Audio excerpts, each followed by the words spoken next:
Um, um, it is possible to do remote viewing into someone else's past. So, in this particular remote viewing, we're going to talk about Mr. Jim Carrey of Birmingham in Canada.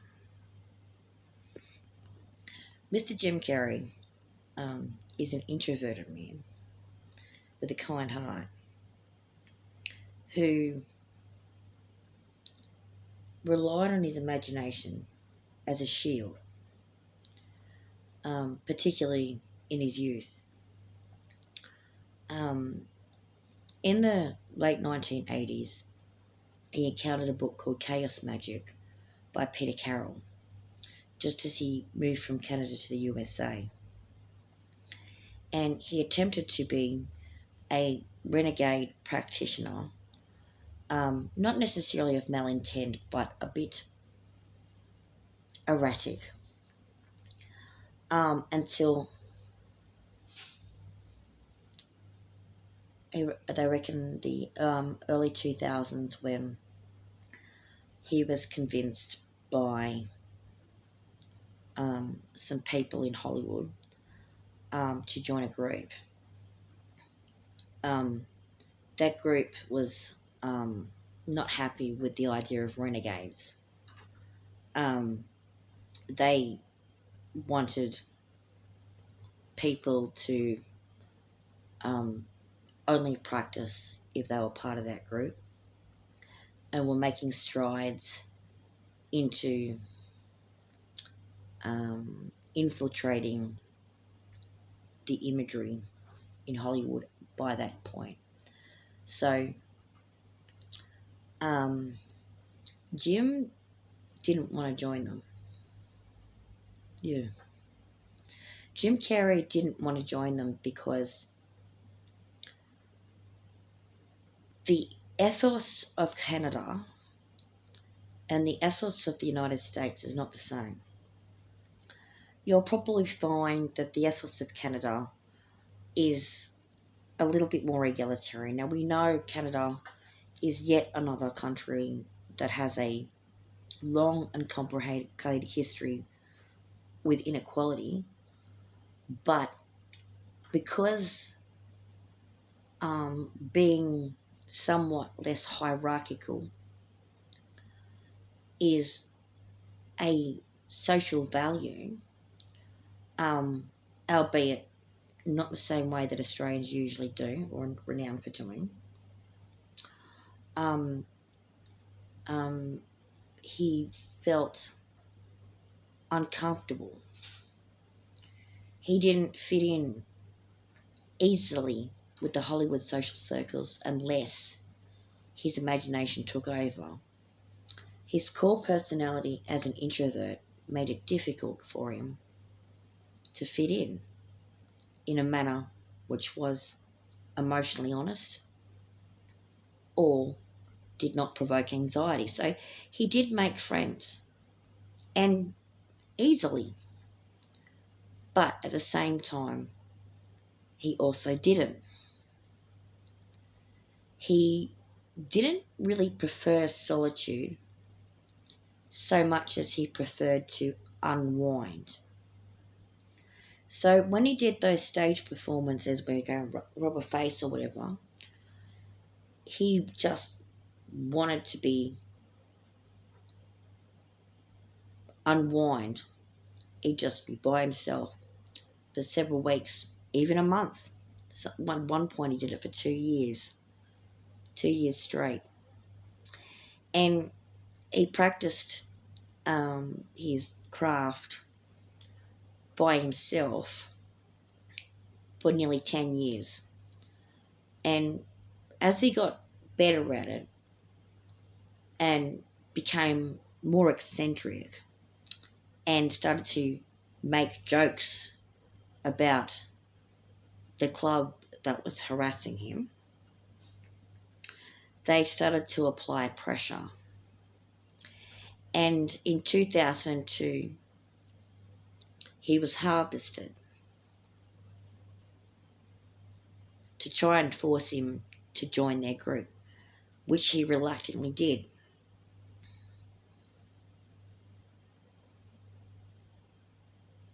Mr. Carey was a member of that group until the point where his Irish girlfriend died. And then he had to succumb to the logic of that group after she died,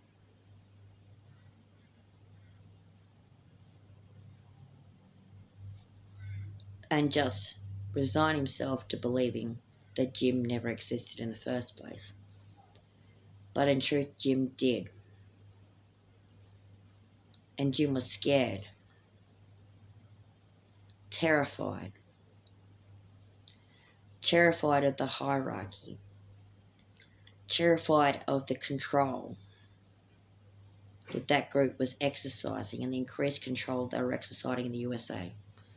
He didn't want to go back to the religion of his upbringing, which happened to be Catholicism. He wasn't too sure he wanted to continue with chaos magic either. He was a walking mishmash of worldviews. It confused him. His renegade tendencies meant that he was caught in a rock and a hard place. He didn't want anyone to be afflicted by that group. He didn't want to be afflicted by that group. When that girlfriend died, he realised the group had contributed to it somehow. And it broke his heart. It genuinely broke his heart. And so, in the present tense, Jim Carey is living, believe it or not, as the dead girlfriend. Jim Carey was not Jim Carey while they were dating. Jim Carey was Jim Carey up until he was gone and forced to join the group. And so,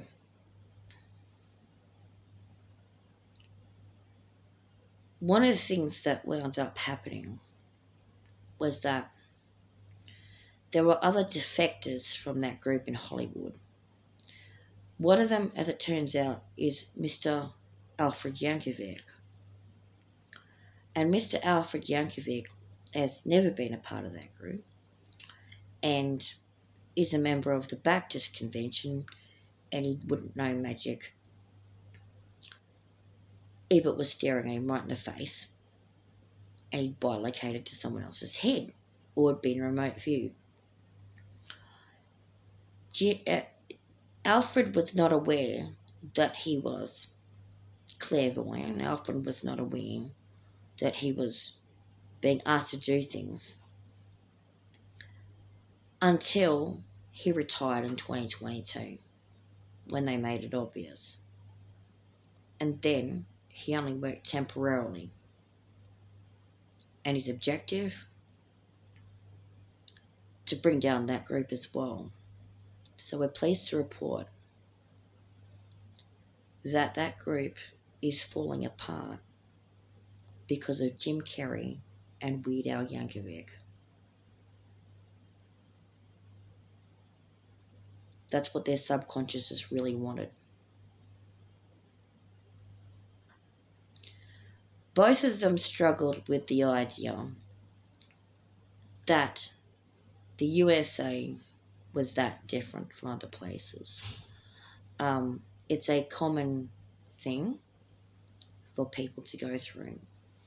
When they encounter cultures that are not their own, or ideas that are not their own, they struggle. And both of those men, having travelled so much in gigs and performances, struggled with the differences in cultures that they went to. They're not arrogant men.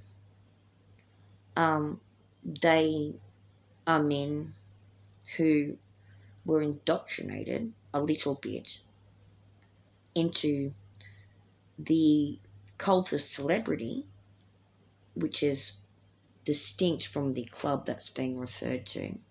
You know, the one with the triangle, the one that Elon Musk is actually part of. Both of those men are actually enemies of Elon Musk.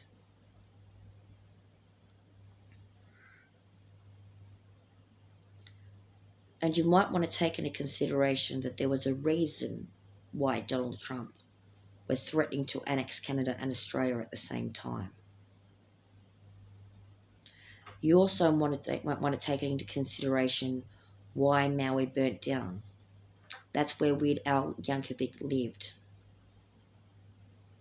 And then Hollywood got set on fire. They were punishing those men for standing up to a cult that refused people to allow to have independent spiritual practices that weren't in line with their agenda.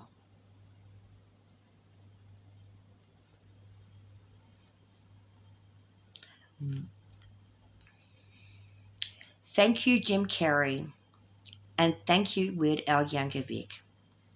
Fuck you, Elon Musk, and fuck you, Donald Trump.